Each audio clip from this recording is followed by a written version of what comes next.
ایک صاحب تھے, کافی امیر تھے, اپنا بنگلہ بھی تھا, اپنی گاڑی بھی تھی, اللہ پاک نے بہت دیا تھا. شام کو گھر آئے, بچوں کے ساتھ وقت گزارا, کھانا کھایا اور اس کے بعد اپنے بستر پر لیٹ گئے. رات ہو گئی تھی, بڑا نرم بستر تھا, ٹھنڈا کمرہ تھا, مگر کروٹ بدلتے جا رہے تھے, نیند نہیں آ رہی تھی. اب نیند بھی اللہ پاک کی نعمت ہے, جس کو آ جائے لوگ اس کی بھی قدر نہیں کرتے. پوچھو اس سے جس کو نیند نہیں آتی. اب کافی دیر تک کروٹ بدلنے لگا کہ پتہ نہیں کیوں نیند نہیں آ رہی, چلو آج تھوڑی سی فریش ایئر لیتا ہوں, شاید نیند آ جائے. گھر سے باہر نکلے, گاڑی سٹارٹ کی اور آگے چلتے رہے اور گھومنے لگے گلیوں میں. اچانک ایک مسجد نظر آئی اور مسجد کا دروازہ کھلا نظر آیا. کہ چلو یار ایسے ہی گھوم رہا ہوں, ذرا مسجد کے اندر چلا جاتا ہوں, وضو کر کے کچھ 2 رکعت نفل پڑھ لیتا ہوں. مسجد کے باہر گاڑی پارک کی, وضو کیا, مسجد کے اندر داخل ہوئے تو جیسے ہی مسجد کے اندر گئے پوری مسجد خالی, مگر ہلکی ہلکی کہیں سے رونے کی آواز آ رہی. رات کو اس وقت کون ہے مسجد میں اور کیوں رو رہا ہے؟ تو دیکھا کہ ایک کونے میں ایک غریب آدمی اللہ کی بارگاہ میں ہاتھ اٹھائے رو رہا ہے اور روتے روتے اللہ کی بارگاہ میں عرض کر رہا ہے کہ اے اللہ, میری بیٹی بیمار ہے, ڈاکٹر نے آپریشن کا کہا ہے, مجھ غریب کے پاس پیسے نہیں ہیں, کہاں سے لاؤں؟ اے رب کریم, تو ہی اسباب بنانے والا ہے, مجھ غریب کی حالت زار پر رحم فرما. اس امیر شخص کو سمجھ آ گیا مجھے نیند کیوں نہیں آ رہی تھی, مجھے کہیں بھیجا گیا ہے, میں ڈھونڈتے ڈھونڈتے اسی کے لیے آیا ہوں. اللہ اکبر. وہ غریب کے پاس گیا, جیب میں جتنی رقم تھی نکال کر اس کے پیش کر دی کہ بھائی یہ لے لو اور میرا یہ کارڈ بھی رکھ لو, کبھی بھی ضرورت پڑے تو مجھ سے بات کر لینا. اس غریب شخص بھی کیسا خوددار تھا, اس نے کارڈ واپس دیا کہ مجھے ایڈریس کی ضرورت نہیں ہے, میرے پاس ایک ایڈریس موجود ہے. تو کون سا ایڈریس موجود ہے؟ بولا یہ ایڈریس ہے نا, اللہ کی بارگاہ میں آیا, اس نے تمہیں بھیج دیا, جب دوبارہ ضرورت پڑے گی تو بھی اسی کی بارگاہ میں آ جاؤں گا. سارے دروازے بند ہو جائیں, میرے کریم کا دروازہ کھلا ہوتا ہے. ہمارا پرابلم ہے, ہم جاتے ہی نہیں اس کے پاس. اچھا اپنا ایک چھوٹا سا ٹیسٹ لے لو نا, تاکہ اندازہ ہو جائے گا آپ کو. کبھی بھی آپ کو بیماری ہو, پیٹ میں درد ہو, سر میں درد ہو, پاؤں میں درد ہو, چوٹ لگ جائے, پہلے کون یاد آتا ہے؟ ڈاکٹر. ڈاکٹر کے پاس چلو, یار بڑا درد ہے, کسی کو معلوم کرو کیسے علاج ہوگا, دوائی. میں نہیں کہتا ڈاکٹر کے پاس نہیں جانا چاہیے, لیکن پہلے ہمیں اللہ یاد آنا چاہیے. اے اللہ تو شفا دینے والا ہے, کرم کر دے مالک. کاروبار میں نقصان ہوا, فیملی میں پرابلم ہوا, واٹ ایور پرابلم, سب سے پہلے ہم ایک دنیا والے, سورس, وکیل, پولیس, یہ یاد آتے ہیں. ہونا یہ چاہیے کہ ہمیں خالق کے اسباب کی طرف لو لگانی چاہیے. پہلے اللہ کریم کو پکارنا چاہیے. اسباب اختیار کرنا منع نہیں, مگر اسباب کے چکر میں, اس دنیا کے چکر میں ہم بھول گئے اسے کہ جو حل کرنے والا ہے, جو مشکلیں دور کرنے والا ہے, جو اولاد دینے والا ہے, جو مصیبت ٹالنے والا ہے. اس کی طرف جاتے ہی نہیں. پورا دن دفتروں کے دھکے کھاتے ہیں, مگر 2 رکعت پڑھ کر اس کی بارگاہ میں سر نہیں جھکاتے. دیکھو اللہ کیسے کام بناتا ہے. ایک اور واقعہ سنو. ایک بہت مشہور ڈاکٹر تھا, میں نے واقعہ کتاب میں پڑھا. مثال کے طور پر اس کا نام ڈاکٹر احمد تھا. ساری زندگی اس نے بڑے آپریشن کیے, اس کا بڑا نام تھا. اب حکومت نے اعلان کیا کہ اس کو گولڈ میڈل دینا ہے, لائف ٹائم اچیومنٹ ایوارڈ. پوری زندگی اتنا کام کیا اس ڈاکٹر کو ملک کے دارالحکومت میں بلایا جائے گا اور ایک بڑی تقریب ہوگی اور اس کو گولڈ میڈل دیا جائے گا. ڈاکٹر بڑا خوش, اتنا بڑا ایوارڈ ملنے والا ہے. ڈاکٹر صاحب نے فلائٹ بک کی, جہاز میں بیٹھے. جیسے ہی جہاز اڑا تو کچھ دیر کے بعد جہاز, موسم خراب ہو گیا اور جہاز میں کوئی پرابلم ہو گئی, تو جہاز کو راستے میں کسی چھوٹے سے ایئرپورٹ پر اتار لیا گیا. ڈاکٹر صاحب جہاز سے نکل کر عملے کے پاس جاتے ہیں کہ بھائی کب جہاز اڑے گا, میری تو وہاں بہت اہم تقریب ہے اور سارا پروگرام میرے لیے سجایا گیا ہے, میں چیف گیسٹ ہوں, مجھے گولڈ میڈل ملے گا, بتائیں دوبارہ جہاز کب اڑے گا؟ کہ سر چھوٹا سا ایئرپورٹ ہے, جہاز کا پرابلم بڑا ہے, اتنا جلدی ٹھیک نہیں ہوگا, آپ کو اگر پہنچنا ضروری ہے تو آپ کو ایک گاڑی لیں کرائے پر اور بائی کار چلے جائیں, آپ پہنچ جائیں گے اپنی تقریب سے پہلے. ڈاکٹر نے کہا یہ بھی آئیڈیا ٹھیک ہے, جہاز کے انتظار میں کہیں میرا پروگرام ہی مس نہ ہو جائے. ڈاکٹر صاحب نے گاڑی بک کی, رینٹ کار لی. جیسے ہی راستے میں گئے تو زبردست بارش, آندھی طوفان. اس اندھیرے میں, اس آندھی طوفان میں ڈاکٹر صاحب راستہ بھول گئے اور کسی مین ہائی وے سے نکل کر گاؤں کے روڈ پہ چڑھ گئے. بہت دیر تک راستے میں, اب بھوک بھی لگ رہی, کھانا بھی نہیں کھایا, اندھیرا گپ, بارش ہو رہی ہے. اچانک ایک چھوٹا سا گاؤں میں گھر نظر آیا جس میں ایک بلب جل رہا تھا. ڈاکٹر صاحب نے کہا اب تو حالت ایسی ہو گئی, دروازہ کھٹکھٹایا. ایک بوڑھی عورت نے دروازہ کھولا, کب ماں جی کچھ کھانے پینے کو ملے گا, بہت بارش ہو رہی, کب بیٹا اندر آ جاؤ. وہ اندر چلا گیا. ماں جی نے بڑی محبت سے اسے پانی بھی دیا, کچھ کھانے کو بھی دیا. تھوڑی سانس میں آئی تو ڈاکٹر نے دیکھا کہ برابر میں بستر پر ایک نوجوان لیٹا ہوا تھا. اب ماں جی یہ کون ہے؟ کہا بیٹا میرا بیٹا ہے. کیا ہو گیا ایسے؟ کہ اس کو بہت بڑی بیماری ہے. ماں جی علاج کیوں نہیں کرواتی؟ ماں جی کہتی میں نے گاؤں کے ڈاکٹر کو دکھایا ہے. ڈاکٹر کہتے ہیں ہمارے وطن میں ایک ہی ڈاکٹر ہے جس کا نام ڈاکٹر احمد ہے, وہی اس کا علاج کر سکتا ہے. مگر بیٹا میں غریب ماں ہوں, میں اپنے بیٹے کو کہاں سے ڈاکٹر احمد کے پاس لے جاؤں؟ نہ پیسے ہیں نہ کرایہ ہے, بس روز اللہ سے دعا کرتی ہوں اے اللہ تو کارساز ہے, میرے بیٹے کو شفا دے دے یا ڈاکٹر احمد کے پاس پہنچا دے. ڈاکٹر احمد رونے لگا, کہتا ہے ماں جی میں ہی ڈاکٹر احمد ہوں اور اللہ نے مجھے تیرے گھر پہ بھیج دیا ہے. جہاز کا خراب ہونا, چھوٹے ایئرپورٹ پر اترنا, رینٹ کار لینا, راستہ بھول جانا, کسی اور گھر پہ نہ رکنا, اسی جھونپڑی کے کنارے پر رکنا اور اس گھر میں جانا اور اس مریض کا علاج کرنا. اب بھی نہیں مانو گے؟ ان اللہ علی کل شیء قدیر، میرا رب جو چاہے وہ کرنے پر قادر۔ بس ہمارا بھروسہ ہل جاتا ہے۔ ہم سمجھتے ہیں دنیا والے ساتھ دیں گے، ہم سمجھتے ہیں دنیا والے مسئلہ، ارے دنیا والے تو دکھ دیتے ہیں، اپنا پرابلم بتاؤ تو ہنستے ہیں، ہم سے کہتے فکر نہ کرو، دوسروں کو بتاتے ہیں دیکھو اس کا یہ مسئلہ ہے، یہ فلاں کام کے لیے آیا تھا، اتنی بڑی بڑی باتیں کرتا ہے، اس کا یہ مسئلہ ہے۔ ہمارے مسئلے کو انجوائے کرتی ہے دنیا، کون ساتھ دیتا ہے آج؟ مگر جو ہمارے عیبوں پر پردہ ڈالنے والا، جو ہمیں بچپن سے لے کر آج تک نوازنے والا، جو ہمارے گناہ ہونے کے باوجود ہمیں عطا کرنے والا ہے، وہ ہمارا رب کریم ہے۔ ارے جو ہماری ماں سے زیادہ ہمیں چاہنے والا ہے، ہم اسے کیوں نہیں پکارتے؟ اس کی طرف توجہ کیوں نہیں کرتے؟ حالانکہ اس کی رحمت تو اس کے دروازے کھلے ہوئے ہیں، وہ تو دینا چاہتا ہے، مگر کاش جو توجہ ریکوائرڈ ہے، جو دل سے دعا مانگنا ہے، وہ اللہ مجھے اور آپ کو نصیب فرما دے، اور پھر اللہ کو پکارے نا۔ میں نے کہا نا گناہ گاروں کا بھی وہ رب ہے، وہ نیکوں کا رب تو ہے، وہ گناہ گاروں کو کیسے نوازتا ہے۔ ایک اور واقعہ سن، عیون الحکایات، یہ بڑی پیاری کتاب ہے مکتبۃ المدینہ سے، اگر آپ اسے لیں گے تو اس میں بڑی زبردست واقعات موجود ہیں۔ ماجرا یہ ہے کہ حضرت بکر بن عبداللہ فرماتے ہیں کہ پچھلی قوموں میں ایک بہت سرکش، غیر مسلم اور ظالم بادشاہ تھا، وہ اللہ پاک کی نافرمانی میں حد سے بڑا ہوا تھا۔ ایک مرتبہ ایک جنگ میں بادشاہ کو گرفتار کر لیا گیا۔ اب اتنا ظالم تھا کہ جنہوں نے گرفتار کیا تھا انہوں نے کہا اس ظالم بادشاہ کو تو تڑپا کے مارنا ہے۔ تو طے یہ پایا کہ اس کو ایسا کرو کہ تانبے کی ایک دیگ میں ڈالتے ہیں اور اس کو اونچی جگہ پر لٹکاتے ہیں اور نیچے آگ جلاتے ہیں تاکہ یہ جل بھون کر مر جائے۔ ایسے ہی کیا گیا، تانبے کی دیگ بنائی گئی، نیچے آگ لگا دی گئی۔ اب آہستہ آہستہ جو ہے وہ دیگ گرم ہوئی، بادشاہ کی حالت خراب ہوئی، دیگ گرم ہو جائے تو جسم جھلسنے لگا۔ اس نے پہلے تو جھوٹے خداؤں کو پکارا، مگر ساری زندگی جن کے آگے پیشانی رگڑی تھی انہوں نے کیا جواب دینا تھا؟ کسی نے کوئی جواب نہیں دیا، کوئی مدد نہیں آئی۔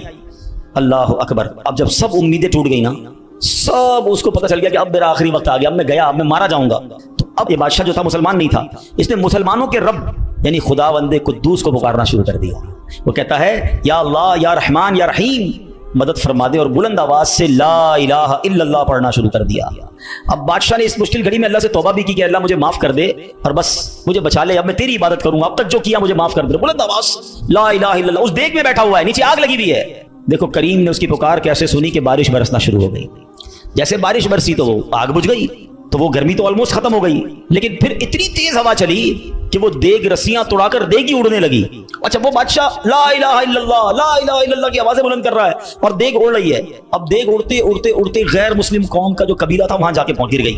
اب جب وہاں گئی تو لوگ حیران کہ یہ کیسی دیگ ہے جو اڑتے ہوئے آ رہی ہے، اور اس میں بندہ بیٹھا ہوا ہے وہ لا الہ الا اللہ لا الہ الا اللہ پڑھ رہا ہے۔ تو جب وہ غیر مسلم قریب آئے تو اس بادشاہ نے باہر نکل کر اپنا واقعہ سنایا کہ سنو، میں غیر مسلم تھا، اپنے اللہ کے سوا جھوٹے خداؤں کی پوجا کرتا تھا، میں نے کلمہ پڑھا، اللہ نے اس مصیبت سے نکال دیا اور مجھے یہاں پہنچا دیا، پورا گاؤں کلمہ پڑھ کر مسلمان ہو گئے۔ اللہ کی جو نا قدرت کے نظارے ہیں، اللہ ایسے نکالتا ہے بندے کو کہ سمجھ بھی نہیں آتی۔ بات وہی ہے کہ دل سے اسے پکارنا ہے، مگر دل سے گر گڑا کر توجہ کے ساتھ، فوکس کے ساتھ، پھر دیکھو آپ کی مشکلیں کیسے ٹل جاتی ہیں۔ تو اللہ کرے کہ ہم پیارے آقا علیہ الصلوۃ والسلام کی سنت پر عمل کرنے والے بن جائیں۔ ایک بار خود نبی پاک کے ساتھ بڑا حیران کن واقعہ پیش آیا۔ یہ 3 ہجری غزوہ غطفان کا موقع تھا۔ پیارے آقا علیہ الصلوۃ والسلام صحابہ کرام کو لے کر سفر پر روانہ ہوا۔ ایک مقام پر پڑاؤ کیا تو صحابہ کرام کچھ فاصلے پر ٹھہرے اور نبی پاک علیہ الصلوۃ والسلام اکیلے ایک درخت کے نیچے تشریف فرما ہو گئے۔ غیر مسلم جو ہر وقت نبی پاک کو معاذ اللہ نقصان پہنچانے کی ٹرائی کرتے رہتے تھے، پلان کرتے رہتے تھے، ان میں سے غیر مسلم اچانک کہیں سے آیا، ہاتھ میں ننگی تلوار، اور نبی پاک اکیلے، کوئی اس وقت صحابہ بھی قریب نہیں تھے، تو پیارے آقا علیہ السلام کے بالکل سامنے آ گیا اور بڑے تکبر کے ساتھ، بڑے جس کو کہتے ہیں کر و فر کے ساتھ کہتا ہے، اے محمد صلی اللہ علیہ وسلم آپ بتائیے آپ کو مجھ سے کون بچائے گا؟ آپ کے ساتھ تو کوئی بھی نہیں ہے، آپ اکیلے ہیں، میرے ہاتھ میں تلوار ہے۔ اللہ اکبر، نبی پاک کی توجہ اللہ کی طرف کیسی تھی؟ آپ نے صرف ایک جملہ کہا، ایک لفظ کہا، فرمایا اللہ۔ کیا نام ہے، دل کو کیسا سکون نصیب ہوتا ہے۔ میں اسے پکار رہا ہوں جو میرا خالق ہے، جو میرا مالک ہے، جو میرا پروردگار۔ پکارا کرو اس کا، نام لیا کرو اس کا، کہو اللہ اللہ اللہ اللہ، پکارو اسے اللہ اللہ اللہ اللہ۔ ہائے ہائے ہائے، نبی پاک کی زبان سے لفظ اللہ نکلا، غیر مسلم تو کانپنے لگ گیا، تلوار اس کے ہاتھ سے چھوٹ گئی۔ اب نبی پاک نے تلوار اٹھا کر کہا اب بتاؤ تمہیں مجھ سے کون بچائے گا؟ تھوڑی دیر پہلے تو وہ کہہ رہا تھا نا آپ کو کون بچائے گا، اب آقا کے ہاتھ میں تلوار ہے صلی اللہ تعالی علیہ وسلم، اب بتاؤ تمہیں کون بچائے گا؟ وہ کہتا ہے حضور مجھے بچانے والا تو کوئی بھی نہیں ہے، وہ مسلمان تو تھا نہیں۔ نبی پاک علیہ الصلوۃ والسلام نے اس کی بے کسی پر رحم فرمایا، اسے معاف کر دیا۔ ہائے ہائے، نبی پاک کے ایسے اعلیٰ اخلاق دیکھے، وہ کلمہ پڑھ کر مسلمان ہوئے۔ دشمن آ جائے تو چادر بھی بچھا دیتے ہیں، ہم معاف کریں گے؟ جان لینے آیا تھا آقا نے اسے معاف کیا، ہمارے مزاج کے خلاف بات کرتے ساری زندگی دشمنی لے لیتے، مجھے گالی دی، مجھے برا بھلا کہا، مجھے نقصان پہنچایا، کب تک بدلے لیتے رہو گے یار؟ نبی پاک کے امتی ہو تو معاف کرنا بھی تو سیکھو۔ آقا علیہ الصلوۃ والسلام جانی دشمن کو معاف کر دیتے، ہم اپنے بھائی کو معاف کرنے کے لیے تیار نہیں ہوتے، نہیں میں نہیں جاؤں گا بھائی کے گھر، ہم نہیں جاتے فلاں رشتہ دار کے گھر، ہم نہیں بلاتے کسی کو دعوت میں، چھوٹی چھوٹی باتیں ہیں، کبھی دعوت نہیں دی تھی آپ کو اس وجہ سے، کبھی سیدھے منہ بات نہیں کر سکے، آپ کو ویلکم نہیں کر سکے، آپ کو تحفہ نہیں بھجوایا، اتنی چھوٹی بات پر آپ نے رشتہ داریاں ختم کر دی، اور ایک طرف کہتے ہو کہ نبی پاک کے امتی، آقا کے غلام۔ اچھا نعتیں سب کو یاد ہیں، یاد کرو نا، نبی پاک کی سنت پر تو عمل کرو، کسی کو تو معاف کرو۔ بندہ کہتا میں بتاتا ہوں، مجھے گالی دی ہے، اب میں بتاتا ہوں، وہ ایک گالی دیتا ہے ادھر سے 7 گالیاں جاتی ہیں، اور صحیح بات یہی ہے، جو کہتا ہے میں بتاتا ہوں وہ واقعی بتا دیتا ہے وہ کون ہے، اس کے اندر کتنا گند بھرا ہوا ہے۔ اگر وہ آپ کے ساتھ برا کر رہا ہے تو آپ کو کس نے اجازت دی ہے برا کرنے کی؟ ایک عجیب سا جملہ مشہور کر دیا گیا ہے کہ جناب ہم شریف کے ساتھ شریف ہیں، بدماش کے ساتھ بدماش ہیں۔ مجھے آج تک سمجھ نہیں آیا کون سا بٹن لگا ہوا ہے آپ کے اندر بھائی، شریف کے ساتھ شریف ہوتے ہو، بدماش آتا ہے آپ بھی بدماش بن جاتے ہو، تو پھر تو آپ بھی بدماش ہوئے نا بھائی۔ شریف آدمی شریف کے ساتھ شریف ہوتا ہے، بدماش کے ساتھ بھی شریف ہوتا ہے، تبھی تو بدماش کی اصلاح ہوگی نا، مسلمان ہوا نا یہ شخص۔ نبی پاک نے معاف کر دیا تو خدا را آقا کی سنت کو ادا کریں، اور جیسی بھی مشکل، جتنی بڑی مشکل ہو آپ بس دعا کریں، اللہ کو پکاریں، اللہ کو یاد کریں، توجہ اللہ کی طرف جائے۔ اچھا ایک اور چیز، ایک اور ٹیسٹ کرتے ہیں، کوئی نقصان ہو گیا ہے، کوئی تکلیف ہو گیا، آپ ہماری ہم جس جنریشن کے، میں جس جنریشن کا ہوں، شاید اب تو ایسا نہیں ہے، جو بزرگ بیٹھے ہیں ان سے پوچھیں کہ ہماری مائیں یا ہماری نانی دادی بچے کو سلاتی تھی تو ذکر اللہ کر کے سلاتی تھی، آمینہ بی بی کے گلشن میں کیسے پڑھتی تھی؟ آمینہ بی بی کے گلشن میں آئی ہے تازہ بہار، پڑھتے ہیں صلی اللہ وسلم آج در و دیوار، نبی جی اللہ اللہ اللہ لا الہ ہو اللہ اللہ اللہ لا۔ رات بچے کو سلا رہے ہیں تو ذکر الہی ہو رہا ہے، نعتیں سنائی جا رہی ہیں، بچے کو کچھ لگ جائے تو حسبی اللہ یا اللہ خیر ہے۔ اب تو عجیب عجیب باتیں ہیں، رات کو موبائل پکڑا دیا ہاتھ میں، گانا دیکھتے ہوئے، میوزک دیکھتے ہوئے، کارٹون دیکھتے ہوئے، ابا بھی سو رہا ہے، بچہ بھی سو رہا ہے۔ صبح اٹھتے ہی بھائی وضو کروا کے فجر پڑھایا جاتا تھا، کلمہ پڑھایا جاتا تھا۔ مجھے اپنا یاد ہے کہ ہم جب چھوٹے تھے تو اسکول جانا ہوتا تھا، تو فجر کی نماز کے بعد پھر سو گئے، تو ہمارے اس وقت ریڈیو پاکستان پہ، جو میری عمر کے لوگوں کو پتا ہوگا، اب تو پتا نہیں ہے، صبح 7 بجے جو ہے نا وہ درود پاک چلتا تھا، اللہم صلی علی سیدنا محمد النبی الامی وعلی آلہ وصحبہ مجھے یاد آ رہا ہوگا یہ کنٹینیو چلتا تھا، تو والدہ وہ اس کو آن کر کے بڑی آواز کر دیتے تھے، تو خود ہی آنکھ کھل جاتی تھی، خود ہی اب درود سے اٹھایا جا رہا ہے۔ یہ انداز تھا ہمارے گھروں کا کہ صبح سلاتے اٹھاتے وقت، رات سلاتے وقت، بچے گھر سے جا رہا ہے، اللہ رسول کے حوالے، غوث پاک کے حوالے، یعنی ہماری ٹریننگ اس طرح ہوتی تھی کہ بات پر اللہ کا ذکر، اللہ کے رسول کا ذکر۔ اب تو کوئی تکلیف ہو، پتہ نہیں انگریزی میں پتہ نہیں کیا آوازیں نکال رہے ہوتے ہیں، معاذ اللہ گالیاں منہ سے آ رہی ہوتی، لیکن ہے ہی نہیں، پہلے تو زبان سے یا اللہ خیر، فوراً ذکر الہی، یعنی ہماری ٹریننگ یہ ہوا کرتی، ہونی بھی یہی چاہیے مسلمان کی کہ ہم تکلیف میں بھی۔ اچھا پھر ایک اور عجیب بات پتہ ہے کیا ہے، چلیں اب میں دوسری طرف لے آتا ہوں اپنی گفتگو کو، کہ تکلیف میں تو ہم اللہ کو یاد کرتے ہیں، پھر تکلیف ختم ہو جائے تو پھر کہاں چلے جاتے ہیں؟ اچھا بعض اوقات پتہ ہے کہ اچانک مسجد میں کوئی نیا آدمی نظر آنے لگتا ہے نا، ٹوپی بھی پہنی ہوئی، ہاتھ میں تسبیح بھی ہے، اللہ کہ خیر تو یہ کدھر سے آیا ہے، 5 نمازیں بھی پڑھ رہا ہے، بعض اوقات نماز سے بھی پہلے آ جاتا ہے، میں پوچھو خیر تو ہے، بس وہ والدہ ہاسپٹل میں ہے یا فلاں پرابلم ہے، بہت اچھی بات ہے، میں خدا نہ خواستہ ڈسکریج نہیں کر رہا، مگر ادھر وہ پرابلم دور ہوئی، ادھر مریض ٹھیک ہوا، ادھر مسئلہ حل ہوا، وہ بندہ ہی غائب ہو گیا مسجد سے، تو یہ کیا ہے؟ ہم خوشی میں بھی اللہ کے بندے ہیں، ہم غم میں بھی اللہ کے بندے ہیں، ہم غموں میں بھی اسے پکاریں، ہم خوشی میں بھی اسے یاد رکھیں۔ اور یہ بات میں نہیں کہہ رہا، یہ اللہ کریم نے قرآن مجید فرقان حمید میں ارشاد فرمایا، اور یہ کافروں کی عادت اللہ نے ارشاد فرمائی۔ سنو اللہ قرآن میں فرماتا ہے وَإِذَا مَسَّ الْإِنسَانَ الضُّرُّ دَعَانَا لِجَنبِهِ أَوْ قَاعِدًا أَوْ قَائِمًا، اللہ فرماتا ہے اور جب آدمی کو تکلیف پہنچتی ہے تو لیٹے ہوئے اور بیٹھے ہوئے اور کھڑے ہوئے ہر حالت پہ ہم سے دعا کرتا ہے۔ بہت اچھی بات ہے، مگر آگے کیا ہوا؟ اللہ فرماتا ہے پھر جب ہم اس کی تکلیف دور کر دیتے ہیں تو یوں چل دیتا ہے گویا کبھی کسی تکلیف کے پہنچنے پر ہمیں پکارا ہی نہیں تھا، یاد ہی نہیں رہتا اللہ کا گھر۔ سچ بتاؤ ایسا ہم نہیں کرتے؟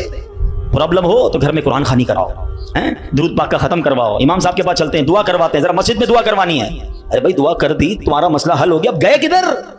یہ اللہ پاک سے کیا تعلق بنا رہے ہو؟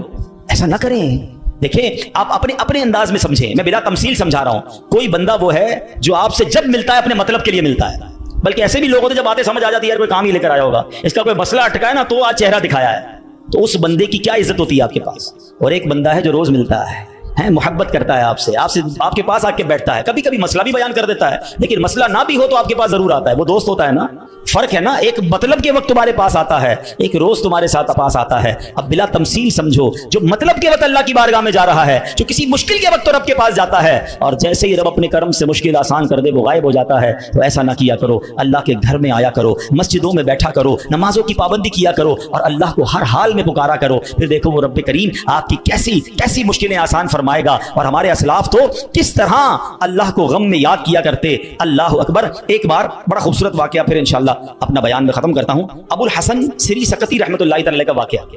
آپ کی خدمت میں ایک مرتبہ آپ کی پڑوسن آئی اور عرض کرتی ہے کہ اے ابو الحسن, رات میرے بچے کو سپاہی اٹھا کر لے گئے اور اسے بڑی تکلیف دیں گے, آپ کچھ کیجیے, میرے بیٹے کے لیے سفارش کیجیے. پڑوسن کی فریاد سن کر سیدنا ابو الحسن نے کیا کیا, جا نماز بچھائی یا کھڑے ہوئے اور خشوع و خضوع کے ساتھ نماز شروع کر دی. اب پڑوسن کہہ رہی میں ان سے سفارش کرانے آئی ہوں, بچہ میرا جیل میں ہے, پتہ نہیں کتنی پٹائی کریں گے اس کی, اور یہ حضرت نماز پڑھنے لگ گئے. اچھا نماز بھی آپ نے بڑی طویل نا, مزیدار خشوع و خضوع سے پڑھ رہے ہیں.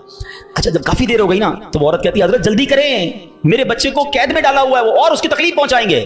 آپ نے جلدی نہیں کیا, آپ نے سکون سے نماز پڑھی, اور جب نماز سے سلام پھیرا نا تو کہا اے میری بہن, تمہارا ہی تو معاملہ حل کروا رہا تھا, تمہارا مسئلہ ہی تو حل کر رہا تھا. ابھی آپ نے کہا تو پڑوسن بھاگتی ہوئی, اس کی بچی بھاگتی ہوئی, امی گھر آ جائیں, بھائی آ گیا واپس, بیٹا گھر آ گیا.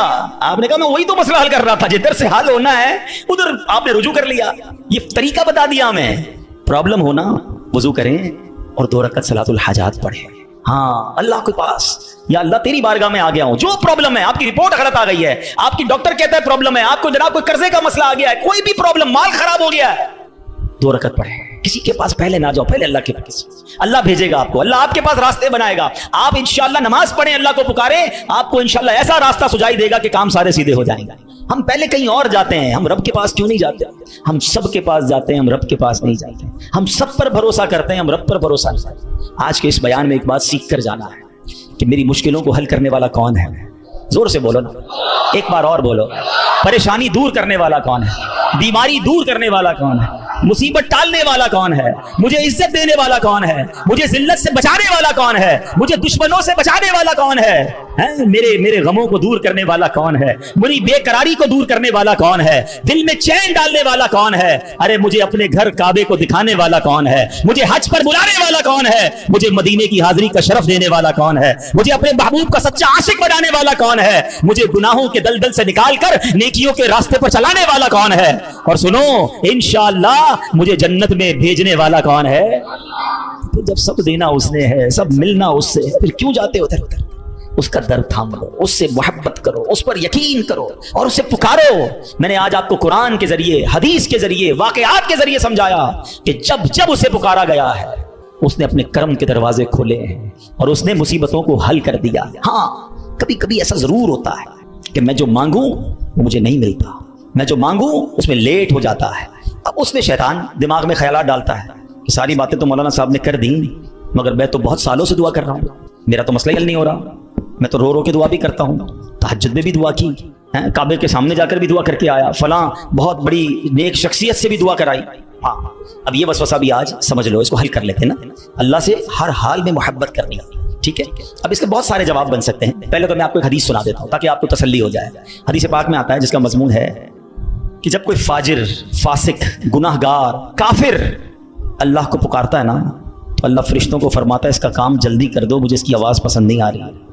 اور جب کوئی اللہ کا پیارا اسے پکارتا ہے نا, اللہ فرشتوں سے فرماتا ہے ابھی اس کا کام نہ کرنا, اس کو اور پکارنے دو, مجھے اس کا پکارنا پسند آ رہا ہے. سچ بتاؤ نا, میں مانگوں اور مجھے مل جائے یہ اچھا ہے, یا کبھی زندگی میں تو کوئی ایک ایسی دعا کر لوں کہ اللہ جبریل سے فرمائے کہ اے جبریل اس کا کام نہ کرنا, اس کو اور پکارنے دو, اس کو اور گڑگڑانے دو, مجھے اس کا گڑگڑانا پسند آ رہا ہے. میری تو زندگی وصول ہو گئی نا کہ میرا پکارنا اگر رب کو پسند آ رہا ہے تو مجھے اور کیا چاہیے. وہ پنجابی شاعر کہتے تھے جے سونا میرے دکھ وچ راضی, میں سکھ نو چلے پاواں, پھر مجھے کرنا کیا ہے سکھ کو اگر میرا مالک میرے دکھ میں راضی ہے. ارے رب راضی ہے تو سب راضی ہے. پہلے تو یہ یقین لاؤ نا اپنے اندر. پھر دوسری بات, چلو لاجیکلی ایک تو حدیث سنا دی, تاخیر میں واویلا نہ کیا کرو, کیا معلوم تمہارے لیے اللہ کی طرف سے کچھ اور اس سے اچھا لکھا ہو.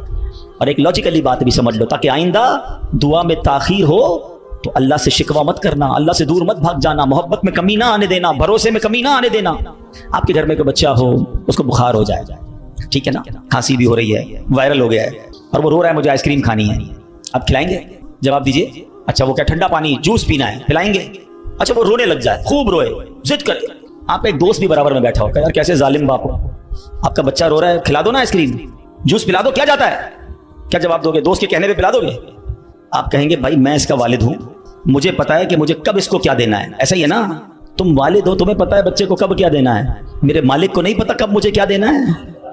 میں رو رہا ہوں نہیں دے رہا، میں گڑ گڑا رہا ہوں نہیں دے رہا، میں التجا کر رہا ہوں نہیں دے رہا، ارے مان لو نا کہ اگر وہ نہیں دے رہا تو یہی میرے لیے بہتر ہے۔ جس دن یقین آ گیا نا تمہیں، پھر دعا کا مزہ ہی اور ہوگا، پھر اللہ کی محبت کا انداز ہی اور ہوگا۔ کام ہو جائے تب بھی یا اللہ تیرا شکر، کام نہیں ہو تب بھی یا اللہ تیرا شکر۔ تو بہرحال میرے پیارے اسلامی بھائیوں، یہ خوبصورت ماحول ہے دعوت اسلامی کا جو ہمیں اللہ کے قریب کرتا ہے، اللہ کے حبیب علیہ السلام کے قریب کرتا ہے، صحابہ، اہل بیت اور اولیاء کے قریب کرتا ہے، رب کی محبت ہمارے دلوں میں ڈالتا ہے۔ تو میرے پیارے اسلامی بھائیوں، اس ماحول سے وابستہ رہیں، اجتماعات میں آتے رہیں، دعوت اسلامی کے مدنی قافلوں میں سفر کریں تو انشاءاللہ محبت الہی میں اضافہ ہوتا رہے گا۔ آج اللہ سے ہم دعا کرتے ہیں کہ اللہ ہمیں اپنا سچا دوست بنا لے، اپنا پکا بھروسہ نصیب فرما دے، اور ہمیں گناہوں بھری زندگی سے نجات عطا فرمائے۔